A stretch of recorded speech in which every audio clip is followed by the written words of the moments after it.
So I'm going to just share a couple of quick points with you that I hope will send you off with some things to think about in light of what the Kenya folks have shared and in light of this text. Be the salt of the earth. You are the salt of the earth. I started thinking about salt. And salt, of course, there's a lot of terms that come to mind. The salt, that fellow's salt of the earth. Salty dog. My uncle used to sing that old song, Honey, Let Me Be Your Salty Dog. I think that means something totally different. If there's salt for flavoring. Salt has a lot of different connotations. If you look at the Bible in the Old Testament, salt has a lot of connotations. Salt was seen as the essence of life. It was also a significant part of rituals that were based on making covenants between people, whether they were at one time enemies or whether it was a marriage, a relationship. Salt would be a part of that. In fact, if the salt was left off of that, then the ceremony was lacking the most essential element. It would be an insult. It just would be void. Of course, salt also has some negative connotations. Lot's wife, when she looked back at God destroying Sodom and Gomorrah, and then she was turned into a pillar of salt. And in the New Testament, the same thing. Jesus refers to salt of the earth. He refers to that idea of flavor. If salt's lost its flavor, then what good is it? So there's this positive quality that salt is supposed to sort of imbue or inspire or create something interesting. There's that idea, but then there's also this idea in Mark where Mark speaks of those who don't abide by the law or by God's commandments are then salted like fire. So there's this idea of salt as being purifying. Salt carries so many connotations. So I wanted to think about what it is then that we could take from this, and that's when I started thinking about, well, what is salt exactly? And so I've asked an expert. I've asked Dr. We call him Goody. Goody, you might like to come up and to share with us very quickly, in just 2 sentences, what is salt and why is it important to us? You all know. I mean, you probably know this. I didn't know this. I had to go look this up. Oh, thank you. So Tom asked me to say a couple of words about what is salt, and he actually answered most of the question. It's so much better coming from you. Yeah, he said salt is the essence of life, and that is actually a true statement. I mean, very briefly in medical terms. 85% of what's in your blood is made of salt. And as we all know, blood is what carries essential nutrients to your body to keep all your body cells and functions alive. And the problem is, without salt, you can't maintain a blood pressure so that your brain can get the oxygen it needs, your muscles, your nerves, your bones, everything in your body that makes us who we are, it wouldn't be possible without salt. And I live with salt every day in practice. We treat serious medical illnesses a lot of times with salt water. So salt in the medical sense is certainly as important as it is spiritually as well. Thank you. Yeah. The idea that salt is essential to us is what I think is kind of curious. When I had I'm going to describe a couple of scenes this last week that I experienced. David Smoot, who's here, a friend of ours, and I mentioned Melinda, who is the communications director here. David had asked me some time back to speak with a group of petroleum folks who work with the technology behind some of the drilling and stuff, and of course I'm speaking to a group that I don't know well. I've been asked sometimes to speak for different groups that I don't normally have much to do with. In fact, in a lot of situations, I might be at odds with some aspects of what different people do. I've spoken with investors. I've spoken with Republican groups. I've spoken with now oil petroleum groups. There's a lot of things when I initially am asked, it's like I want to go in and go, well, okay, I have my litany of complaints. Can I just state those? Can I tell you my Republican jokes and those? I don't know how to necessarily approach these different groups sometimes. And a good friend of mine, and some of you all know him well too, he's been here, a wonderful musician, Ken Miedema, who's come here and done some musical stuff with us. We were doing something together last summer. And Ken looked at me, and he looked at me, Ken's blind, but Ken turned to me and he said, "Tom, bring them humanity."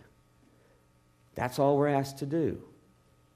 And at first, I didn't know what that meant at first. Okay, just bring them positive messages, speak about our connectedness together. But looking at this idea of salt, and then experiencing what I experienced this past week, and I understand completely what that means. So we sat at a dinner table the night before I spoke, and all these different folks, executives as well as salespeople, and trying to look at what we could talk about in common. And things started moving into a little bit more depth. We were telling lots of jokes, lots of casual talk. We were eating at a very nice restaurant in Santa Fe, New Mexico.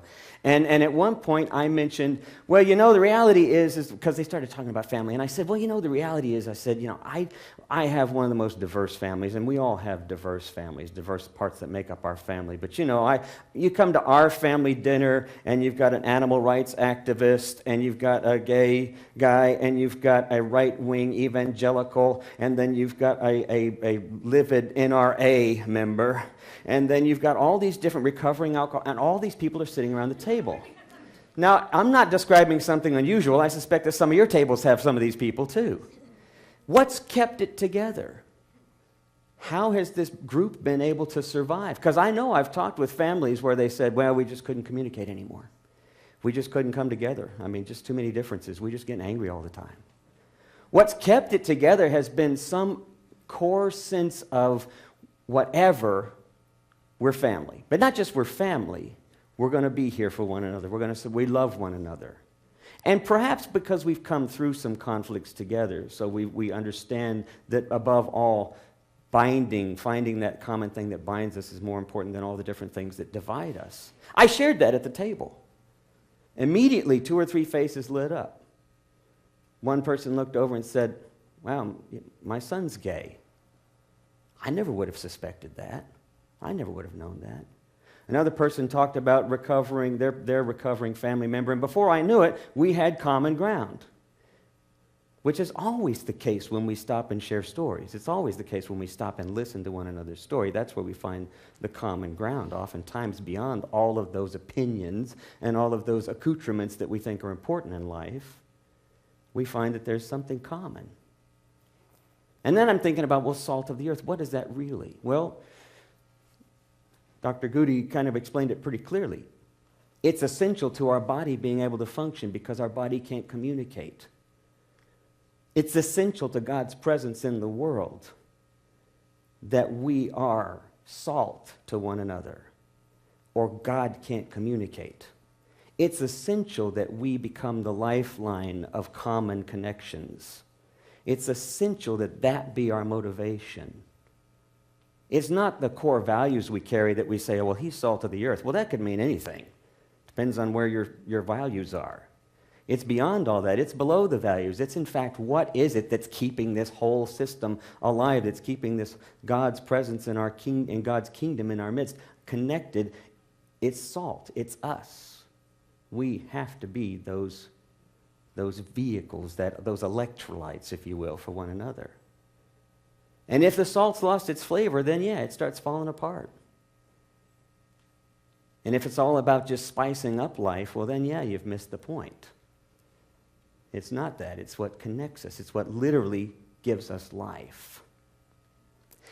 So, at the end of the week, after all of this and the performances were over, David didn't know I was going to use you as illustration today, did you? No, you wouldn't have come. He's going out the back door.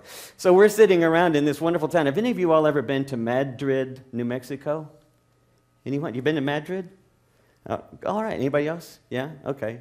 The claim to fame, of course, is that it was the filming site for Wild Hogs, for the movie Wild Hogs, with John Travolta and all of that, and nothing that they're particularly proud of in Madrid, but it did give a little bit of an economy boost and whatnot. But we're there, and we decided that we had discovered the best place, not because of its tourism, not because of its quaint little stuff, because of the people. And I would say salt of the earth people, but they're not like salt of the earth people like we might have values elsewhere. I mean, the guy, we're sitting down and visiting, and he says, we don't really have politics. Our mayor is that dog running around. It's like whichever dog barks the loudest and bites the other ones, well, that's the mayor for the week, and it can shift and change. We don't get too caught up in politics.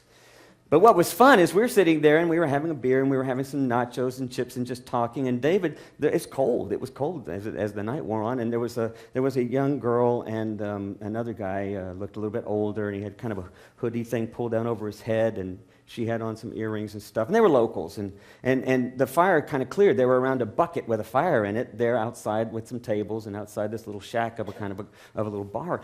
And David just kind of got up. There was a clear space, and David went over. And I just want to use you an illustration because I think it was really, really apropos. He was asking, first of all, if we could just sit down and get warm around the fire. But he invited conversation. And as we sat down, we talked and we laughed, and here were these 4 middle-aged and older than middle-aged adults talking with these young adults who live locally and having the best time talking about their needs, their wants, their struggles, which they've had a lot of different family situations and whatnot, just finding common ground. And all of that was fine enough, but what the young girl said after she stood up as we were about to leave, she said, "You know, I don't normally talk to tourists, but there was something different." And she said she really had a good time. And so we got up and we went on. And as I got thinking about it this morning, that's all we were doing. We were adding salt to the opportunity. Think of how many opportunities there are in our lives day to day where we look at things and say, that's not my flavor. But we miss the opportunity to add some salt to the moment and enliven a bit of our awareness, to see that connection and to reach out and make a little bit of a difference. So my question then to you as we sort of think about what to take from all of this, how is it that you salt your life? I'm sure you've done that in moments, but think about what it means to be intentional about it, to be salt for one another. Amen.